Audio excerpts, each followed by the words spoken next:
alternative energy for the home.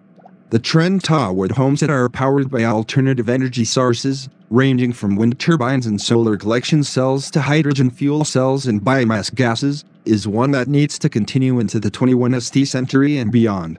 We have great need of becoming more energy independent, and not having to rely on the supplying of fossil fuels from unstable nations who are often hostile to us and our interests. But even beyond this factor, we as individuals need to get off the grid and also stop having to be so reliant on government lobbying giant oil corporations who, while they are not really involved in any covert conspiracy, nevertheless have a stranglehold on people when it comes to heating their homes, opening parenthesis, and if not through oil, then heat usually supplied by grid-driven electricity, another stranglehold, closing parenthesis. As Remy Wilkinson, senior analyst with Carbon Free, puts it, inevitably, the growth of distributed generation will lead to the restructuring of the retail electricity market and the generation, transmission and distribution infrastructure.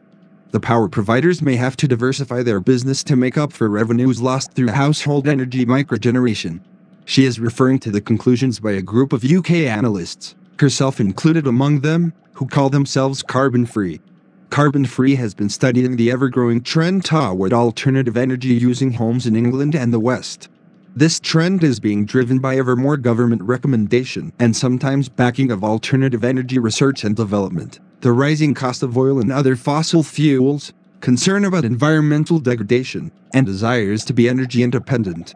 Carbon Free concludes that, assuming traditional energy prices remain at their current level or rise, microgeneration opening parenthesis meeting all of one's home's energy needs by installing alternative energy technology such as solar panels or wind turbines closing parenthesis will become to home energy supply what the internet became to home communications and data gathering, and eventually this will have deep effects on the businesses of the existing energy supply companies.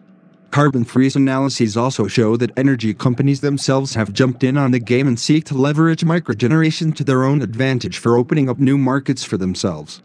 Carbon Free cites the example of electricity companies opening parenthesis and the UK closing parenthesis reporting that they are seriously researching and developing ideas for new geothermal energy facilities, as these companies see geothermal energy production as a highly profitable wave of the future. Another conclusion of Carbon Free is that solar energy hot water heating technology is an efficient technology for reducing home water heating costs in the long run, although it is initially quite expensive to install. However, solar power is not yet cost-effective for corporations, as they require too much in the way of specialized plumbing to implement solar energy hot water heating. Lastly, Carbon Free tells us that installing wind turbines is an efficient way of reducing home electricity costs, while also being more independent. However, again, this is initially a very expensive thing to have installed, and companies would do well to begin slashing their prices on these devices, or they could find themselves losing market share.